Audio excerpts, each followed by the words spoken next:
नमस्कार साथियों, एक बार पुनः आप सभी का स्वागत है आपके YouTube चैनल सिलेक्शन पॉइंट पर। हमारी आज की जो क्लास रहेगी उसमें राजस्थान के जो प्रमुख स्वतंत्रता सेनानी हुए हैं उन्होंने राजस्थान के अलावा राजस्थान के बाहर भारत में जिन भी क्रांतिकारी गतिविधियों को किया है उनके बारे में हम पढ़ेंगे। ठीक है, क्योंकि एग्ज़ाम में ये टॉपिक भी जोड़ा हुआ है, कई एग्जामों में ये टॉपिक भी जोड़ा हुआ है, परंतु कई बार ये टॉपिक प्रत्यक्ष रूप से नहीं जुड़ा हुआ है। परंतु जैसे कि 1857 की क्रांति हो गई, उसके बाद में जन जागृति आंदोलन, प्रजामंडल आंदोलन, इनसे संबंधित करके इन व्यक्तियों के बारे में पूछा जा सकता है। ठीक है, तो जो चीज़ें हमारी 1857 की क्रांति हो, बिजोलिया किसान आंदोलन है, या जो आने वाले टॉपिक है हमारे जन जागृति और प्रजामंडल आंदोलन है, उनके अलावा जो चीज़ें शेष रहेगी है वो हमारे इन जो आज की क्लास है उसमें हम देखेंगे। ठीक है, ये भी जो टॉपिक है वो 3 क्लासों में आएगा और चौथी क्लास में हम इनके जो महत्वपूर्ण प्रश्नोत्तर पूछे गए हैं उन पर हम चर्चा करेंगे। ठीक है साथियों, तो चलिए हम शुरू करते हैं आज की क्लास को। आज की क्लास में हम देखेंगे सबसे पहले राजस्थान के जो प्रमुख क्रांतिकारी हैं उनको पढ़ने से पहले सूर्यमल मिश्रण के बारे में देखते हैं। ठीक है, सूर्यमल मिश्रण वो कवि थे जिन्होंने 1857 के जो महान स्वतंत्रता संग्राम हुआ था, प्रथम स्वतंत्रता संग्राम भी कहा जाता है, जिसे कईयों ने जन क्रांति, कईयों ने उसे सैनिक क्रांति, कईयों ने हिंदू मुस्लिम क्रांति के नाम दिया था, उस क्रांति के ये प्रत्यक्ष दशा थे। ठीक है, इनका एक ग्रंथ है वीर सतसई, और उस वीर सतसई में अंग्रेजों के द्वारा जो गतिविधियां की गई, भारतीय क्रांतिकारियों, राजस्थान के क्रांतिकारियों के द्वारा जो क्रांतिकारी या गतिविधियां की गई है उनके बारे में बताया गया है। किस प्रकार क्रांति को प्रारंभ हुआ था, किस प्रकार क्रांति का अंत हुआ था, क्रांति के जो बीच का रास्ता था वो किस रूप में क्रांतिकारियों ने तय किया था, इन सभी के बारे में लिखा हुआ है। ठीक है, तो ये एक छोटी सी बात है, ध्यान में रखना। सूर्यमल मिश्रण जो कि 1857 की क्रांति के दौरान कवि थे, ये बूंदी के तत्कालीन शासक राम सिंह के दरबारी कवि थे, और इनकी जो रचना थी वो थी वीर सतसई। ठीक है, चलिए देखते हैं। सूर्यमल मिश्रण जो कि बूंदी के शासक राम सिंह के दरबारी थे, एक बात। दूसरी बात, इनकी रचना है वीर सतसई। ठीक है, जो कि 1857 की क्रांति के समकालीन रचित की गई एक ग्रंथ है। ठीक है, और इस ग्रंथ में हमें 1857 के जो विभत्स हुआ था महान, उसके बारे में उल्लेखित है, उसके बारे में जिक्र किया गया है वीर सतसई में। ठीक है, तो इसमें आपको एक ही बात याद रखनी है। नंबर 1, सूर्यमल मिश्रण बूंदी के शासक राम सिंह के दरबारी। 2 नंबर, वीर सतसई लिखी गई थी, और उस वीर सतसई किस विषय पर आधारित है, तो वो है 1857 की क्रांति के विषय पर। ठीक है, चलिए आगे चलते हैं। आगे हम पढ़ेंगे डूंग जी और जवाहर जी। ये सीकर क्षेत्र के थे, शेखावटी क्षेत्र के काका और भतीजा थे। ये प्रारंभ में एक जो शेखावटी सेना थे उसमें शामिल थे, सैनिक थे, परंतु बाद में देशभक्ति की भावना इनमें जागृत हो उठी और उन्होंने उस सेना से त्याग पत्र दे दिया, और उसके बाद में उन्होंने जो अमीर वर्ग थे ना उनको लूटना और गरीबों को सहायता प्रदान करने का कार्य किया था। इसे एक प्रकार से जो आजकल की आम भाषा में से रॉबिन हुड नाम दिया जा सकता है। ठीक है, 1857 के संग्राम में सीकर क्षेत्र के काका और भतीजे, काका था डूंग जी और भतीजा था जवाहर जी। ठीक है, जैसे गोरा बादल, मामा भांजा। ठीक है, इनकी जोड़ियां बहुत फेमस हुई है, डूंग जी जवाहर जी। प्रसिद्ध देशभक्त थे ये दोनों ही। शेखावटी ब्रिगेड में रिसालदार थे, एक पद पर, सैनिक पद पर थे। शेखावटी ब्रिगेड जिसकी स्थापना 1835 में, मुख्यालय कहाँ पर है, झुंझुनू में। शेखावटी ब्रिगेड की स्थापना कब हुई थी, 1835 में, मुख्यालय झुंझुनू में। स्थापना करना कौन थे, मेजर फॉरेस्टर के नेतृत्व में शेखावटी ब्रिगेड की स्थापना की गई थी। ठीक है, जिस प्रकार मेवाड़ भीलकोर की स्थापना 1841 में, 1882 में मेरवाड़ बटालियन की स्थापना हुई थी। ठीक है, उसी प्रकार शेखावटी ब्रिगेड की स्थापना कब हुई थी? 1835 में झुंझुनू में इसका मुख्यालय है। किसके नेतृत्व में हुई थी? वो थे मेजर फॉरेस्टर। ठीक है, बाद में इन काका भतीजे ने, डूंगजी और जवारजी ने रिसालदार पद से त्याग पत्र देकर के धनी वर्ग को लूटना और गरीबों की सहायता करना प्रारंभ कर दिया था। ठीक है, इन्होंने 1857 की क्रांति के समय जो राजस्थान की 6 सैनिक छावनियां थी, उनमें से एक थी नसीराबाद, जहां पर 28 मई को 1857 को राजस्थान में सर्वप्रथम क्रांति प्रारंभ हुई थी 15वीं बंगाल नेटिव इन्फेंट्री के द्वारा। ठीक है, उस छावनी को लूटने वाले कौन थे? डूंगजी और जवारजी। ठीक है, और डूंगजी और जवारजी के बारे में जो उनकी उपलब्धियों के बारे में गाथाएं हैं, वो छावनी के नाम से हैं। किस नाम से हैं? छावनी के नाम से। जैसा कि हमने लास्ट क्लास में हमने जिक्र किया था लसोड़िया आंदोलन। लसोड़िया आंदोलन में बताया था संत मावजी के 5 ग्रंथ लिखे थे, और उन 5 ग्रंथों का जो सार था, निचोड़ था, उसे चोपड़ा के नाम से जाना जाता है। ठीक है, तो ये उनकी रचनाएं थी और इन्हें संयुक्त रूप से चोपड़ा कहा जाता था। उसी प्रकार डूंगजी और जवारजी के उपलब्धियों में जो गाथाएं थी, उनको वर्णित किया गया लिखित रूप में, उन्हें छावनी कहा जाता है। ठीक है, चलिए देखते हैं लाइन टू लाइन। इन दोनों ने नसीराबाद छावनी पर आक्रमण करके अंग्रेज खजानों को लूटा था। ठीक है, ये बात आप विशेष रूप से याद रखना कि देखो 1857 की क्रांति से ही संबंधित है, क्योंकि नसीराबाद छावनी थी, और उस नसीराबाद छावनी को लूटने वाले 2 सैनिक, भारतीय सैनिक या राजस्थानी सैनिक या शेखावटी ब्रिगेड के सैनिक कौन थे? ठीक है, प्रश्न किसी प्रकार का घुमा फिरा करके पूछा जा सकता है, जैसे कि शेखावटी ब्रिगेड के वे 2 सैनिक जिन्होंने नसीराबाद छावनी को लूटा था, तो वो कौन थे? डूंगजी और जवारजी। ठीक है, इन्हीं काका भतीजों पर समकालीन कवियों ने जो गाथा लिखी थी, यानी कि उस समय के जो कवि थे, उन्होंने जो गाथाएं रचना की थी, वो छावनी के नाम से लिखी जाती थी। किस नाम से?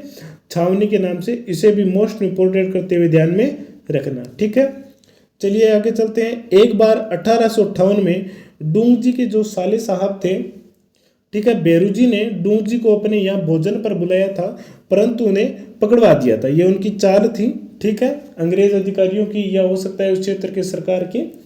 उन्होंने डूंगजी को पकड़ने के लिए जाल बिछाया था। उनका मुख्य उद्देश्य था कि डूंगजी और जवारजी दोनों को अलग अलग कर दिया जाए। अलग अलग कर देंगे तो हम बड़ी आसानी से एक दूसरे को पकड़ लेंगे। ठीक है, और इसमें वो सफल भी रहे थे। डूंगजी 1858 में बेरू सिंह जो उनका साला था, उनके घर आए थे, परंतु उन्हें भोजन पर बुलाया गया था, परंतु उन्हें धोखे से उन्हें पकड़वा दिया था। डूंगजी को इसके बाद में आगरा के किले में ले जाया गया था, परंतु डूंगजी की पत्नी की ताने मारने पर क्या है, जवारजी जो उनका भतीजा था डूंगजी का, वो अपने साथ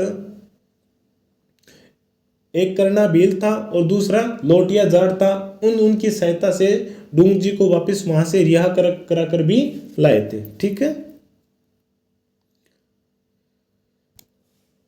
अंग्रेजों ने आगरा के दुर्ग में बंदी बना लिया था। किसे बना लिया गया था? डूंगजी को। डूंगजी की पत्नी की फटकार से जवारजी अपने साथियों लोटिया जाट एवं करुणा भील की सहायता से डूंगजी को आजाद करा के लाए थे। ठीक है, इसके बाद में बीकानेर के पास गढ़सीसर में अंग्रेजी फौज ने बीकानेर और जोधपुर राज्य की फौज के साथ मिलकर डूंगजी और जवारजी को घेर लिया था। ठीक है, जवारजी आगरा जाकर के लोटिया जाट और करना भील के सहयोग से डूंगजी को छुड़ा कर लाए थे, परंतु इसके बाद में आगे की घटना बताता हूँ। बीकानेर के पास गढ़सीसर है, वहां पर अंग्रेजी फौज ने बीकानेर और जोधपुर की संयुक्त फौज के साथ डूंगजी और जवारजी को घेर लिया था, परंतु जवारजी थे वो वहां से भाग निकले थे और बीकानेर के शासक थे उस समय तत्कालीन रतन सिंह, उनके पास चले गए थे खेरखट्टा नामक स्थान पर, जहां पर रतन सिंह ने उनके प्रेम पूर्वक उनके साथ विवाह भी किया था। ठीक है, जवारजी तो भागकर कहां चले गए थे? बीकानेर रियासत के खेरखट्टा नामक स्थान पर। पहुंच गए थे, जहां पर महाराजा रतन सिंह ने उनके साथ प्रेम पूर्वक व्यवहार किया था और उनकी आवभगत भी की थी। ठीक है, और डूंगजी वहां से निकल करके जैसलमेर की तरफ भागे थे। वहां पर गिरदड़ा की काकीनाड़ी पहुंच गए थे, जहां पर जोधपुर की सेना ने उन्हें कैद करके अंग्रेजों को सौंप दिया था। ठीक है,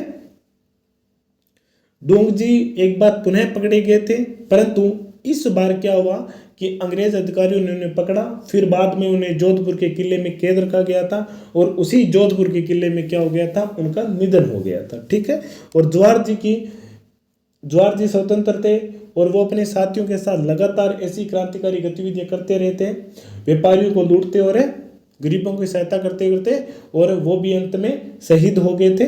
ठीक है, शहीद नहीं, निधन हो गया था उनका भी।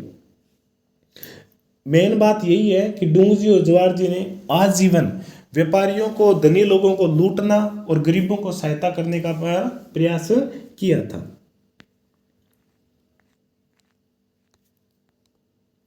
इसके बाद में डूंगजी को अंग्रेजों ने पुनः जोधपुर को सौंप दिया था और जोधपुर के दुर्ग में ही डूंगजी का निधन हो गया था।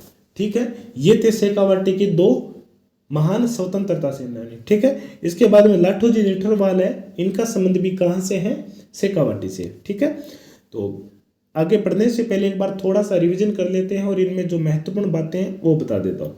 डूंगजी और ज्वार जी, इसमें ये ध्यान में रखना कि काका कौन था और भतीजा कौन था। डूंगजी पहले आते हैं, काका पहले है, भतीजा बाद में है। ठीक है, क्योंकि इतिहास का है काका भतीजा की जोड़ी एक मित्र की जैसी होती है। ठीक है, आप अपने परिवार में भी देख लेना।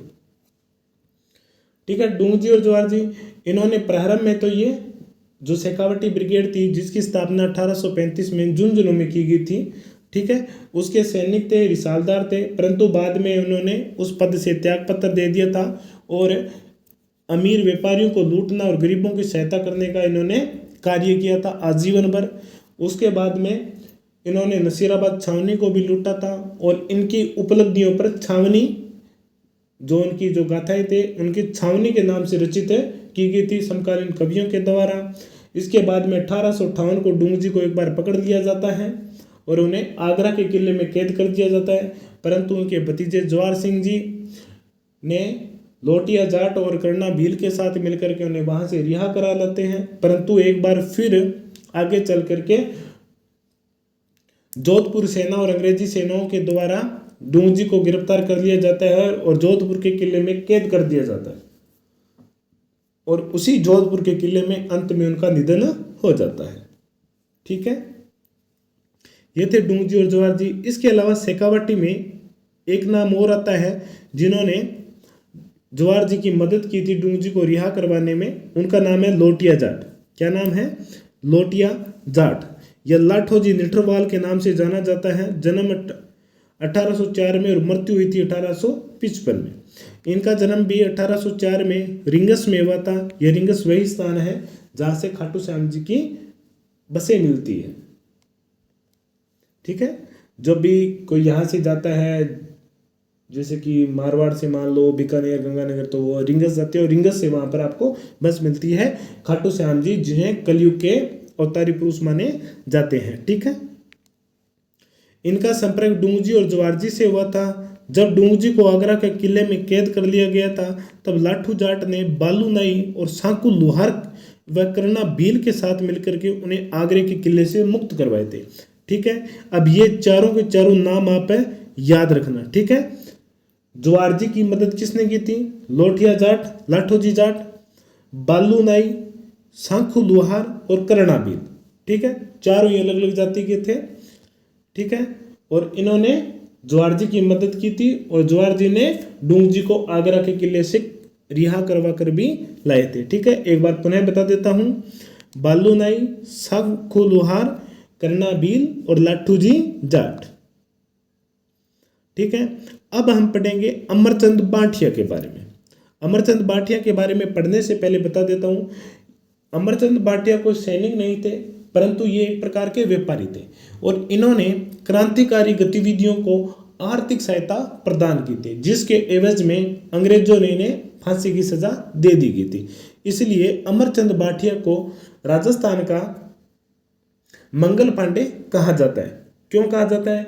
क्योंकि राजस्थान में ये पहले व्यक्ति थे जिन्हें फांसी की सजा दी गई थी, और उसी प्रकार जिस प्रकार मंगल पांडे वो पहले व्यक्ति थे जिसे 1857 की क्रांति के दौरान सबसे पहले फांसी की सजा दी गई थी, और 1857 की क्रांति में वह अंतिम व्यक्ति, प्रश्न है आपके लिए, आप बताना कमेंट करके कि 1857 की क्रांति में वह अंतिम व्यक्ति जिसे फांसी की सजा दी गई थी, ठीक है, जिसका अंग्रेज अधिकारियों ने विरोध भी किया था।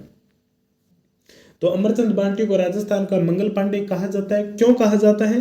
क्योंकि इन्होंने ये वह पहले व्यक्ति थे जिन्हें इस स्वतंत्रता संग्राम में फांसी की सजा दी गई थी।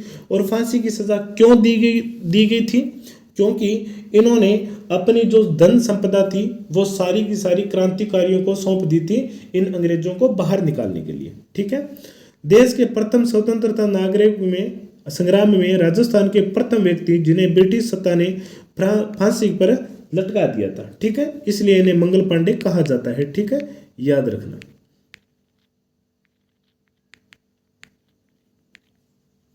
ये मूलत कहाँ के थे?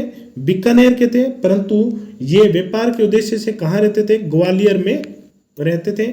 और इन्होंने अपनी पूरी धन संपदा तांते टोपे को सौंप दी थी, और यही इनकी फांसी का कारण बनी थी, ठीक है, और यही इनकी फांसी की सजा का कारण बनी थी, ठीक है। एक बार वापस देख लेते हैं। अमरचंद बांटिया जो मूल रूप से कहाँ के थे? बीकानेर के थे। व्यापार के उद्देश्य से कहाँ रहते थे? ग्वालियर रहते थे। और ये वो प्रथम नागरिक थे जिन्हें 1857 की क्रांति के दौरान ब्रिटिश सत्ता के द्वारा फांसी की सजा दी गई थी, इसलिए इन्हें राजस्थान का मंगल पांडे भी कहा जाता है। इसके अलावा इन्हें राजस्थान का दूसरा भामा साहेब भी कहा जाता है, या यूं प्रकार पूछा जाए 1857 क्रांति का भामा साहेब किसे कहा गया है, तब यही रहेंगे अमरचंद बांटिया, ठीक है। और इन्होंने अपनी पूरी धन संपदा किसे सौंपी थी? तांते टोपे को, और वही उनकी फांसी का सजा का मूल कारण रहा था, ठीक है।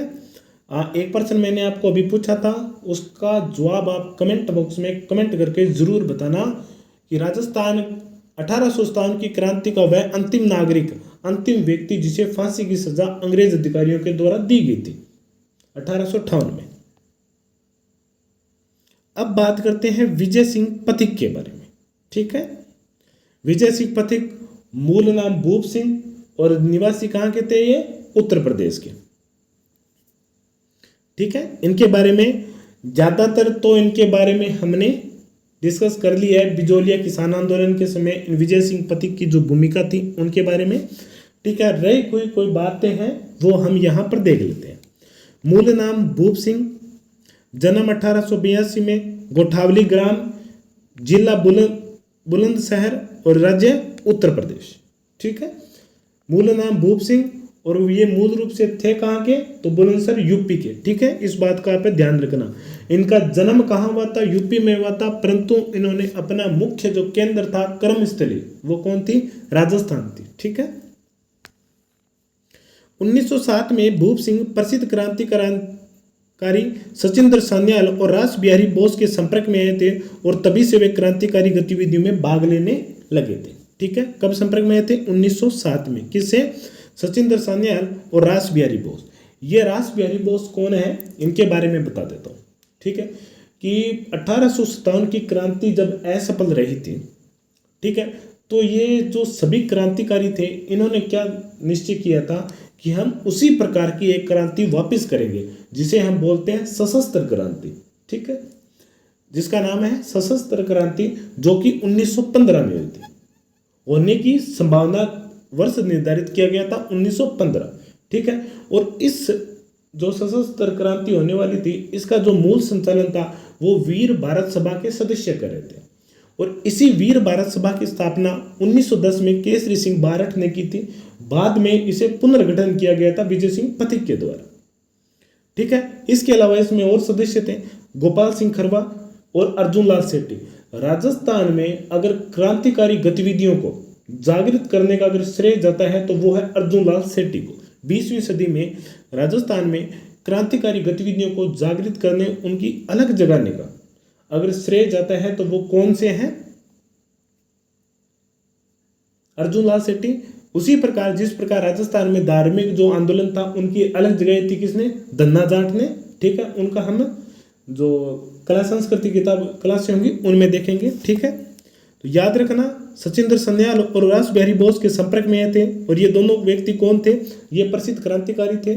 और रास बिहारी बोस ने ही गोपाल सिंह खरवा, विजय सिंह पथिक और अर्जुन लाल सेठी और केसरी सिंह बारठ के साथ मिलकर के एक सशस्त्र क्रांति का प्लान बनाया था कि 1915 में इस क्रांति को हम शुरू करेंगे। परंतु उससे पहले क्या हुआ, अंग्रेजों की इस नीति के बारे में जानकारी मिल गई थी और उन्होंने इन सभी क्रांतिकारियों को अलग अलग जगह से गिरफ्तार कर लिया था, जिससे वो सशस्त्र क्रांति राजस्थान में नहीं हो पाई थी। चलिए आगे चलते हैं। रास बिहारी बोस जिन्हें राजस्थान में क्रांति आयोजन करने के लिए खरवा के ठाकुर गोपाल सिंह के पास भेजा गया था। रास बिहारी बोस ने विजय सिंह पथिक को, क्या हुआ, विजय सिंह पथिक मूल नाम भूप सिंह था, ठीक है। और इन्हें रास बिहारी बोस ने राजस्थान में 18 जो सशस्त्र क्रांति थी उसकी आयोजन करने के लिए, उसकी संबंधित रणनीति बनाने के लिए खरवा के ठाकुर, ये खरवा कहाँ पर है, अजमेर के आसपास स्थित एक छोटा सा जागीर क्षेत्र है खरवा, वहां के ठाकुर गोपाल सिंह ने, ठीक है, बोस ने इन्हें खरवा के ठाकुर गोपाल सिंह के पास भेजा था। और ये खरवा के ठाकुर कौन थे, ये अजमेर के पास एक जागीर क्षेत्र है, वहां के ठाकुर थे गोपाल सिंह खरवा। परंतु इस क्रांतिकारी घटना का अंग्रेज अधिकारियों को जब पता चला तो इन्होंने विजय सिंह पथिक और ठाकुर गोपाल सिंह खरवा दोनों को ही अजमेर के जो टोडगढ़ का किला था वहां पर बंदी बना लिया गया था, ठीक है। इस देशव्यापी क्रांति के असफल होने पर राजस्थान में भूप सिंह एवं गोपाल सिंह खरवा को टोडगढ़ के किले में नजरबंद कर दिया गया था, ठीक है। चलिए आगे चलते हैं। इसके बाद में विजय सिंह पथिक चोरी छिपे इस टोडगढ़ के किले से निकल गए थे और उन्होंने अपनी दाढ़ी मूछे बढ़ा ली थी, और देखने में आप फोटो में देख लेना, उनकी पगड़ी बंधी हुई है, दाढ़ी मूछ है, आपको ऐसा लगेगा जैसे कि वो सरदार है, ठीक है। और उन्होंने अपना नाम क्या रख दिया था, विजय सिंह पथिक, ठीक है। और दाढ़ी मूछ बढ़ा करके चित्तौड़ के ओछड़ी गांव में, कहां पर पहुंचे थे, ओछड़ी गांव में आ गए थे, और वहां पर अपना नाम विजय सिंह पथिक रखा था और बिजोलिया किसान आंदोलन से जुड़ गए थे, ठीक है। बिजोलिया किसान आंदोलन से ये जुड़ गए थे। और जब ये बिजोलिया किसान आंदोलन से जुड़े थे तो हमने पढ़ा था कि ये उनके बारे में किसी को पता नहीं था कि मूल रूप से विजय सिंह पथिक है कौन, ठीक है। बाद में क्या हुआ कि धीरे धीरे अंग्रेजों को ही पता चला था कि ये विजय सिंह पथिक और कोई नहीं, ये भूप सिंह ही है। बाद में इन्हें गिरफ्तार भी कर लिया गया था बिजोलिया आंदोलन के दौरान 1923 में, ठीक है। और उसके बाद में बिजोलिया आंदोलन से 1927 में विजय सिंह पथिक ने अपने आप को अलग भी कर लिया था। इसके अलावा विजय सिंह पथिक ने वीर भारत सभा की स्थापना भी की थी, ठीक है। अब वीर भारत सभा के बारे में दो पॉइंट बनते हैं। एक तो इसकी स्थापना 1910 में केसरी सिंह बारठ ने की थी, परंतु एक और वीर भारत सभा थी जिसकी स्थापना किसने की थी, विजय सिंह पथिक ने। दोनों ऑप्शन साथ में है तो आपको करना है केसरी सिंह बारठ, ठीक है।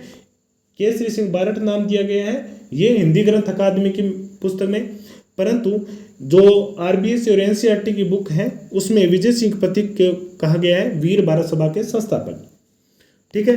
या यूं हो सकता है कि इन दोनों ने मिलकर ही जो कि सशस्त्र क्रांति करनी थी उसके लिए इन दोनों ने मिलकर ही केसरी सिंह बारठ और विजय सिंह पथिक ने इस वीर भारत सभा की स्थापना की थी, ठीक है साथियों। चलिए अगले पॉइंट पर चलते हैं। अगले पॉइंट में हम देखेंगे कि ये नोट डाल के लिखा है वीर भारत सभा की स्थापना 1910 में केसरी सिंह बारठ ने ही की थी, ठीक है। आप इसे यहाँ पर ध्यान में रखना। इसके बाद में विजय सिंह पथिक ने राजस्थान सेवा संघ की स्थापना की थी, ठीक है। 1919 में वर्धा में की गई थी और 1920 में से अजमेर में स्थानांतरित भी कर दिया गया था, ठीक है। अगला जो हमारा राजस्थान की जन जागृति आंदोलन आएगा उसमें इस संस्था के द्वारा क्या क्या प्रयास किए गए उनके बारे में हम बड़े विस्तार से वहां पर भी इन्हें पढ़ेंगे, ठीक है। आप इसे एक बार मोटे मोटे रूप में आप ध्यान में रखना कि राजस्थान सेवा संघ की स्थापना विजय सिंह पथिक, इसके अलावा इसके और भी सदस्य थे रामनारायण चौधरी, हरिभाऊ किंकर, जमनालाल बजाज, जिन्होंने इसके लिए कोषाध्यक्ष थे, उन्होंने आर्थिक सहायता दी थी। और इसी राजस्थान सेवा संघ ने अक्टूबर 1920 में राजस्थान केसरी नाम से एक समाचार पत्र का भी प्रकाशन किया था। किसने किया था? विजय सिंह पथिक के द्वारा किया गया था। ठीक है, याद रखना, वर्धा में राजस्थान सेवा संघ की स्थापना 1919 में विजय सिंह पथिक के द्वारा, और 1920 में इसका मुख्यालय अजमेर में स्थानांतरित कर दिया गया था, और अक्टूबर 1920 में राजस्थान केसरी नाम से एक समाचार पत्र का प्रकाशन भी विजय सिंह पथिक ने वर्धा से किया था। बाद में क्या हुआ था कि सरकार ने इसी राजस्थान केसरी जो अखबार था, पत्रिका थी, उस पर पाबंदी लगा दी थी। इस पर क्या किया विजय सिंह पथिक ने और उसके साथियों ने, जैसे कि रामनारायण चौधरी, हरिभाऊ किंकर और जमनालाल बजाज ने, इस समाचार पत्र पर रोक लगाने पर विजय सिंह पथिक और उनके साथियों ने, जो राजस्थान सेवा संघ के सदस्य थे, अजमेर से एक नवीन पत्रिका निकाला था जिसका नाम था नवीन राजस्थान। ये कब निकाली गई थी? 1922 में निकाली गई थी। ठीक है, आप यहाँ पर इसे थोड़ा सा ध्यान में रखना है। आगे जो हमारी क्लास रहेगी जन जागृति से संबंधित, वहाँ पर इनके बारे में बड़े विस्तार से लिखा गया है।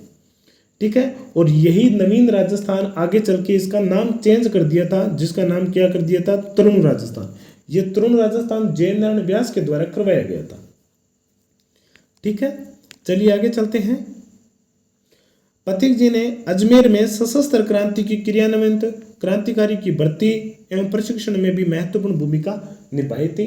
हालांकि ये सशस्त्र क्रांति सफल नहीं रही थी, क्योंकि पहले ही अंग्रेज अधिकारियों की इसकी भनक पड़ गई थी, और उन्होंने इस क्रांति के जो मुख्य नेता थे, जैसे कि विजय सिंह पथिक और गोपाल सिंह खरवा, सबसे पहले इन्हीं को ही गिरफ्तार कर लिया गया था। ठीक है, आगे देखते हैं।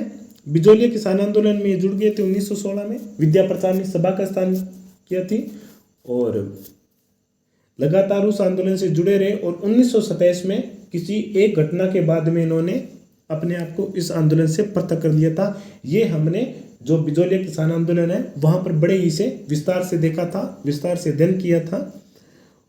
अब यहाँ पर हमें इसे जिक्र नहीं करेंगे, अन्यथा क्लास हमारी थोड़ी सी और ज़्यादा लंबी हो जाएगी। ठीक है, आप अगर पहली बार हमारे YouTube चैनल पर पधारे हो तो आप हमारी जो अन्य क्लासें हैं राजस्थान के इतिहास से संबंधित, वहाँ जाकर आप इनके बारे में देख लेना। वहाँ पर आपको बहुत अच्छी प्रकार से इसे समझाने का प्रयास किया गया है। ठीक है, जब बिजोलिया में बरानी भूमि में लगान की मात्रा बढ़ाई गई तो पीवल भूमि, पीवल भूमि का अर्थ होता है सिंचित भूमि। कौन सी भूमि? सिंचित भूमि को पीवल भूमि कहा जाता था, कि लगान की दर अपेक्षाकृत कम की गई थी। तो पथिक ने किसानों को बरानी भूमि को छोड़ने की सलाह दी थी। ठीक है, बरानी भूमि की लगान व्यवस्था बढ़ा दी थी, और पीवल यानी कि सिंचित भूमि थी, उनकी लगान व्यवस्था को कम किया गया था। इस पर विजय सिंह पथिक ने कहा किसानों को कि आप बरानी भूमि है उसे आप छोड़ दो। ठीक है, इन पर क्या हुआ कि किसानों ने उस बिरानी भूमि को छोड़ भी दिया था। ठीक है, और बिरानी भूमि को जैसे ही छोड़ा तो विजय सिंह पथिक का यही अनुमान था कि ये अगर किसान इस जमीन को छोड़ देंगे तो और अन्य कोई किसान इसे नहीं लेगा। ठीक है, परंतु दुर्भाग्य से उल्टा हुआ, और जैसे इन किसानों ने इस जमीन को छोड़ा तो पड़ोसी राज्य के जो किसान थे वो आकर के उन्होंने उस जमीन को खरीद लिया था। ठीक है, जिससे क्या हो गया कि राजस्थान सेवा संघ में आपसी अनबन हो गई, और जिस राजस्थान सेवा संघ की स्थापना 1919 में हुई थी वो 1927 तक आते लड़खड़ा गया था और टूट गया था। इसके बाद में इस किसान आंदोलन को माणिक्यलाल वर्मा और जमनालाल बजाज थे, वो इसे लेकर गए थे और अंत में किसानों को सफलता भी दिलवाई थी। ठीक है, आगे चलते हैं। इस पर किसानों ने भूमि को छोड़ दिया था, जागीरदारों ने दूसरे किसानों को ये जमीन दे दी थी। इस घटना से किसानों तथा राजस्थान सेवा संघ का मनोबल टूट गया था और ये छिन्न भिन्न भी हो गई थी, और अंततः 1927 में विजय सिंह पथिक ने स्वयं को इस किसान आंदोलन से पृथक भी कर दिया था। ठीक है, ये थे विजय सिंह पथिक के बारे में महत्वपूर्ण पॉइंट और उनके बारे में जानकारी। ज़्यादातर तो हमने इनके बारे में जो पॉइंट थे वो बिजोलिया किसान आंदोलन के समय भी पढ़ लिए थे, इनकी क्या भूमिका थी। इसके अलावा जो शेष रहे थे उनके बारे में पढ़ा था। एक बार वापस थोड़ा सा रिवीजन कर लेते हैं विजय सिंह पथिक के बारे में। विजय सिंह पथिक, मूल नाम भूप सिंह। ध्यान रखना, एकदम पूरा मतलब मन ध्यान एकाग्रचित करके ध्यान से सुनना। मूल नाम भूप सिंह। कहाँ के थे? बुलंदशहर यूपी के थे। ठीक है। इन्हें 1907 में ये रास बिहारी बोस और सचिंद्र सन्याल के संपर्क में आए थे, और संपर्क में आने के बाद में क्या हुआ था कि रास बिहारी बोस ने इन्हें राजस्थान भेजा था कि आपको अजमेर जाना है और वहाँ के जो ठाकुर है, खरवा के ठाकुर गोपाल सिंह खरवा, उनसे मिलना है, और राजस्थान में हमें इस सशस्त्र क्रांति जो पूरे भारतवर्ष में हम करने जा रहे हैं 1915 को, उस क्रांति की आपको एक रूपरेखा बनानी है, ठीक है। परंतु अंग्रेज अधिकारियों को पता चल गया था। इसके बाद में विजय सिंह पथिक और गोपाल सिंह खरवा दोनों को बंदी बना करके टोडगढ़ के किले में कैद कर दिया गया था। बाद में विजय सिंह पथिक इस टोडगढ़ के किले से निकल गए थे और वे मेवाड़ में चित्तौड़गढ़ के ओरछी गांव में पहुंच गए थे, और वहां पर उन्होंने अपना नाम क्या रखा था, विजय सिंह पथिक रखा था, और बाद में ये स्वयं में बिजोलिया किसान आंदोलन में जुड़ गए थे 1916 के बाद, ठीक है। इसके अलावा विजय सिंह पथिक ने विद्या प्रचारणी सभा की स्थापना की थी बिजोलिया किसान आंदोलन के समय, ठीक है, और एक उपरमाल पंच बोर्ड की भी स्थापना की थी 1917 में, ठीक है। इनका हमने पढ़ा था पहले। और इन्होंने विजय सिंह पथिक ने 1919 में राजस्थान सेवा संघ की स्थापना की थी। कहाँ पर की थी? वर्धा में की थी। 1920 में इसका मुख्यालय अजमेर ले आए थे। 1920 में नवीन राजस्थान नामक की एक पत्रिका का प्रकाशन किया था वर्धा से। बाद में इसे परिवर्तित रूप में 1922 में अजमेर में राजस्थान केसरी नामक का समाचार पत्र प्रकाशन किया था 1920 में। कहाँ से? वर्धा से। और इसी का जो परिवर्तित रूप था वो था नवीन राजस्थान, जो कि अजमेर से। बाद में इसका नाम तरुण राजस्थान कर दिया गया था। बाद में आगे चल करके किन्हीं कारणों से विजय सिंह पथिक और जो बिजोलिया के किसान थे उनके बीच में आपस में अनबन हो गई थी, जिसके बाद में विजय सिंह पथिक इस किसान आंदोलन से स्वयं को पृथक कर दिया था, ठीक है। ये थे विजय सिंह पथिक के बारे में संपूर्ण बातें, ठीक है। अब हम पढ़ेंगे अर्जुन लाल सेठी के बारे में। अर्जुन लाल सेठी जो कि कहाँ के थे? जयपुर के थे, ठीक है। अर्जुन लाल सेठी का व्यक्तित्व तो बहुत महान था। आप उनका अनुमान ये लगा लो कि जब गांधी जी जयपुर आए थे तो वे स्पेशल अर्जुन लाल सेठी से मिलने के लिए उनके घर गए थे। अर्जुन लाल सेठी वही है जिन्हें जयपुर के शासक माधो सिंह द्वितीय ने कहा था कि आप हमारे प्रधानमंत्री बन जाओ। तब उन्होंने कहा था, बड़े ही सुस्पष्ट विचारों में और बड़े ही स्नेहपूर्वक कहा था कि अर्जुन लाल सेठी अगर नौकरी करेगा तो इन अंग्रेजों को देश से बाहर निकालेगा कौन? ये थे अर्जुन लाल सेठी, ठीक है। राजस्थान में जो सशस्त्र क्रांति की जो अलग थी ना, वो किसने जगाई थी? वो इन्हीं अर्जुन लाल सेठी ने जगाई थी। विजय सिंह पथिक को तो गोपाल सिंह खरवा के पास भेजा गया था आपको उस योजना की व्यूज रचना बनाने, परंतु उससे पहले इस सशस्त्र क्रांति की जो राजस्थान के क्रांतिकारी थे, जिसमें एक नाम आएगा जो बारड थे, केसरी सिंह बारड, उनका नाम आएगा। इन सभी में जो अलग जगह थी सशस्त्र क्रांति की, वो थे अर्जुन लाल सेठी, ठीक है। अब हम लाइन टू लाइन पढ़ेंगे इनके बारे में, बड़े ही उल्लास के साथ पढ़ेंगे। ध्यान रखना, ध्यान से सुनना, बहुत इंपॉर्टेंट है ये चीजें। कोई कहते हैं ना कि राजस्थान में क्या, तो बता देना कि राजस्थान में ये ऐसे ऐसे क्रांतिकारी हुए हैं। इनका जन्म 1880 में हुआ था। किनका जन्म? अर्जुन लाल सेठी का। अर्जुन लाल सेठी ने राजस्थान में सशस्त्र क्रांति और जन जागृति का अलग जगाया था। ये आप मोस्ट इंपोर्टेंट करके ध्यान में रख लेना। ऐसा मत करना कि इसे इग्नोर कर दो प्रश्न को, इस पॉइंट को, कि राजस्थान में सशस्त्र क्रांति और जन जागृति की अलग जगाने वाला क्रांतिकारी या स्वतंत्रता सेनानी कौन थे? तो हमारा उत्तर रहेगा अर्जुन लाल सेठी। अर्जुन लाल सेठी ने 1905 में जयपुर में जैन शिक्षा प्रचारक समिति का गठन किया था। विशेष रूप से ध्यान में रखना, यहां पर अजमेर मत कर देना, कई बार ये पॉइंट कंफ्यूज हो जाता है। मेरे पास इसके सोर्स हैं, आरबीएससी की किताब में भी यही लिखा है, और इसके अलावा हिंदी ग्रंथ अकादमी भी यही लिखा है। और हिंदी ग्रंथ अकादमी के जो लेखक है वो है BL पानगढ़िया। और ये BL पानगढ़िया कौन थे? मेवाड़ प्रजामंडल आंदोलन में उस समय एक संपादक के रूप में भूमिका निभाई थी, उन्हीं BL पानगढ़िया ने। ठीक है। तो 1905 में जयपुर में जैन शिक्षा प्रचारक समिति की स्थापना की थी। ठीक है, इस बात का आप ध्यान में रखना। और इसके तत्वाधान में वर्धमान विद्यालय, वर्धमान छात्रावास और वर्धमान पुस्तकालय का स्थापना की गई थी। अब यहाँ पर पॉइंट ये बनता है कि जैन शिक्षा प्रचारक समिति का उद्देश्य क्या था। इसका एक ही उद्देश्य था कि जो क्रांतिकारी हैं जैसे कि प्रताप सिंह बारहट, जोर सिंह बारहट, ये जो नाम है ना, इनको क्या करना, इनको प्रशिक्षण देना, किस प्रकार बम बनाने के प्रशिक्षण दिए जाते थे। क्रांतिकारी गतिविधियों को किस प्रकार हमें एक स्थान से दूसरे स्थान पर फैलाते हैं, उनका प्रशिक्षण दिया जाता था। ठीक है, इस बात का आप ध्यान में रखना।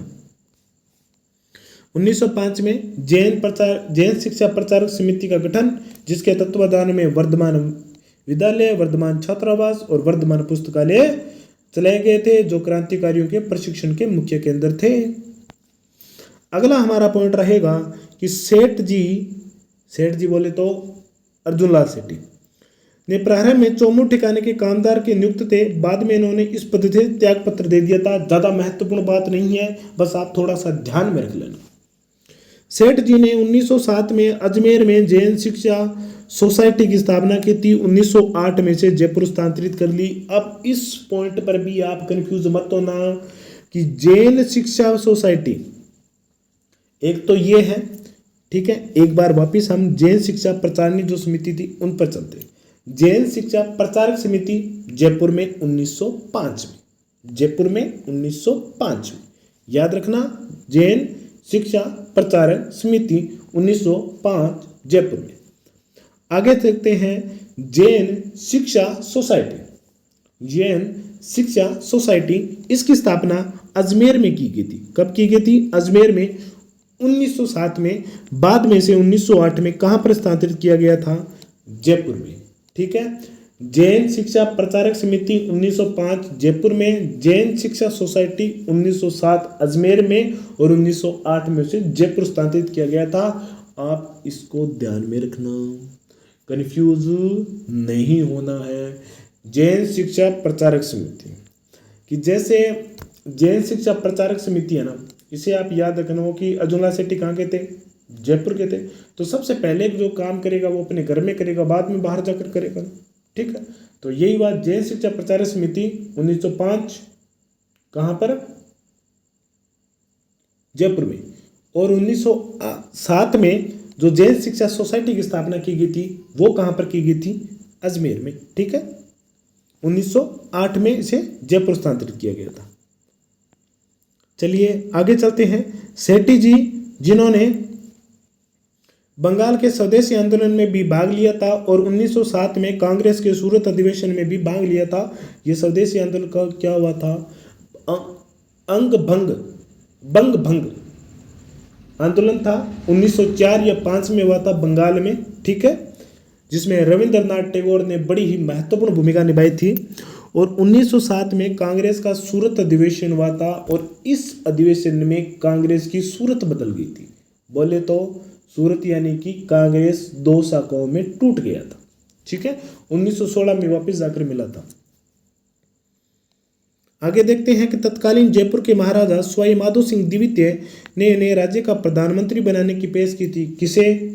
अर्जुन लाल सेठी को।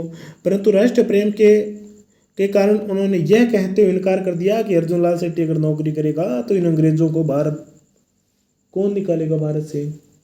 ठीक है, अर्जुन लाल अगर देश की नौकरी करेगा, सरकारी नौकरी करेगा, तो हमारे देश से, भारत देश से इन अंग्रेजों को बाहर निकालेगा कौन बाहर। ठीक है, अर्जुन लाल सेठी का ये विचार थे। देखो किस प्रकार के विचार रखते वाले हमारे देश में, हमारे राज्य में, हमारे राजस्थान में क्रांतिकारी हुए थे। आगे की घटना है 12 दिसंबर 1912 को दिल्ली में जो कांड हुआ था, दिल्ली बम कांड कहा जाता है। भारत के गवर्नर जनरल लॉर्ड हार्डिंग्स के जुलूस पर बम फेंकने की घटना के पीछे जो रूपरेखा थी वो सेठ जी ने ही बनाई थी, क्योंकि उसमें सेठ जी का शिष्य था, क्या नाम था? जोरावर सिंह बारठ। और उनका एक और भतीजा था जोरावर सिंह बारठ का, प्रताप सिंह बारठ। ये जोरावर सिंह बारठ वो ही है जिन्हें पकड़ने में अंग्रेजों को बहुत जोर आया था और ये अंत में एक साधु के वेश में रहे थे। ठीक है, इनके बारे में हम अगली जो क्लासें हैं उसमें पढ़ेंगे। ठीक है, दिल्ली कांड। इसी बीच 20 मार्च 1913 को आरा हत्याकांड में सभी आरोपी सेठ जी से घनिष्ठ थे। आरा हत्याकांड था, बिहार के आरा में एक महंत था, उनको लूटने के उद्देश्य से गए थे ये क्रांतिकारी, परंतु किसी कारण उनकी मृत्यु हो गई थी, जिसे आरा कांड के नाम से जाना जाता है। इसी प्रकार राजपूताना की क्रांतिकारी गतिविधियों के संचालक कौन थे? सेठ जी। याद रखना, राजस्थान में जन जागृति और सशस्त्र क्रांति के जो अलग जगाने वाले संचालक करता थे वो कौन थे? अर्जुनलाल सेठी। तत्कालीन एजेजी आर्मस्ट्रांग ने 1914 में जयपुर सरकार को सेठी जी के जयपुर में प्रवेश करने पर पाबंदी लगा दी थी, प्रतिबंध लगाने का आदेश दिया था। कब दिया था? 1914 में। ठीक है, चलिए आगे चलते हैं। काकोरी कांड जो कि 9 अगस्त 1925 में हुआ था कि मुख्य आरोपी अशफाक उल्ला खान को सेठी जी ने ही राजस्थान में छुपाया था। देख लो, ये सेठी जी हर क्रांतिकारियों के मसीहा के रूप में भूमिका निभाई थी। काकोरी कांड की बात हो, आरा कांड की बात हो या दिल्ली षड्यंत्र की बात हो, इन सभी में अप्रत्यक्ष रूप से अर्जुनलाल सेठी जी जुड़े हुए थे। ठीक है, काकोरी कांड इसमें ये ज़्यादा महत्वपूर्ण नहीं है क्योंकि काकोरी कांड हमारे सिलेबस में नहीं है, ये भारत का हो गया, तो हमें सिर्फ राजस्थान के बारे में देखना है। मुख्य आरोपी अशफाक उल्ला खान को सेठ जी ने राजस्थान में ही छुपाया था। चलिए आगे चलते हैं। इसके बाद में सेठ जी को आरा कांड व दिल्ली षड्यंत्र पर इन्हें नजरबंद कर दिया गया था और इन्हें बंदी बना करके कौन सी जेल में रखा गया था? वेलूर जेल, मद्रास में रखा गया था। याद रखना, वेलूर जेल के बारे में भी पूछा जा सकता है। वेलूर जेल मद्रास में से इन्हें रखा गया था। 1919 में रिहा होने पर 1920 में कांग्रेस के नागपुर अधिवेशन को सफल बनाने में जुट गए थे। ठीक है, ये कांग्रेस से भी जुड़े हुए थे अर्जुनलाल सेठी। इसके बाद में अर्जुनलाल सेठी ने 1930 के सत्याग्रह के दौरान आंदोलन में वे राजपूताना था उनके प्रांतीय डिटेक्टर भी नियुक्त किए गए थे। किसे नियुक्त किया गया था प्रांतीय डिटेक्टर? अर्जुनलाल सेठी को। और 1939 में राजपूताना एवं मध्य भारतीय प्रांतीय कांग्रेस कमेटी के प्रांतपति भी चुने गए थे। कौन? अर्जुनलाल सेठी। ज़्यादा महत्वपूर्ण नहीं है, बस थोड़ा सा इसे ध्यान में रखना। आप अर्जुनलाल सेठी के बारे में इस बात से विचार लगा सकते हैं कि उनका व्यक्तित्व कितना महान था, वो कितने महान स्वतंत्रता सेनानी थे कि जब गांधी जी अजमेर आए थे तब स्वयं गांधी जी सेठ जी से मिलने के लिए उनके निवास स्थान पर भी गए थे। ठीक है, अजमेर में रहते प्रारंभ में ये जयपुर में थे, बाद में वो अजमेर में आ गए थे। ठीक है, यहाँ पर कंफ्यूज मत होना कि अजमेर क्यों लिखा है। ठीक है, अजमेर आ गए थे और अजमेर में रहते हुए उनके द्वारा कुछ ग्रंथों की रचना की गई थी, पुस्तकों की रचना की गई थी। सुदर शक्ति, स्त्री मुक्ति, महेंद्र कुमार, इन पुस्तकों की रचना किसके द्वारा की गई थी? अर्जुनलाल सेठी के द्वारा। ठीक है, सुदर शक्ति, स्त्री मुक्ति और महेंद्र कुमार। एक पुस्तक का नाम और मैं पूछ लेता हूं, किसान यूनियन क्यों? इस प्रश्न का उत्तर भी आप कमेंट में जरूर बताना। आगे देखते हैं। 22 दिसंबर 1941 को अजमेर में ही उनका देहांत हो गया था। किनका? अर्जुनलाल सेठी का। ये थे हमारे अर्जुनलाल सेठी, महान स्वतंत्रता सेनानी।